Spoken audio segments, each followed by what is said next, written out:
Kahit 2 beses nang nasaktan si Kim Chiu nang dahil sa pagmamahal, nung una kay Gerald Anderson at pangalawa nga ay kay Sian Lim, ay hindi pa rin daw siya magsasawang magmahal.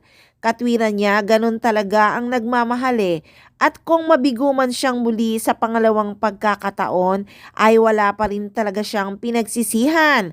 Part daw yun ng buhay, kaya never stop to love.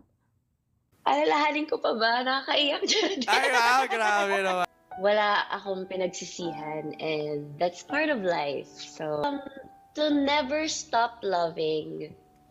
Kasi, love naman comes in all forms. Grabe talaga si Chinita Princess, ramdam mo pa rin ang pain niya. Kaya nga embrace the pain daw. Napakatapang talaga niya. Yung super ngiti siya pero ang mga mata niya sobrang lungkot. Kaya hangad talaga ng mga fans na makatagpo na siya sa pangatlong pagkakataon ng tunay na magmamahal sa kanya dahil napakaswerte ng lalaking makakabihag muli ng puso ni Chinita Princess, yung pang forever na talaga.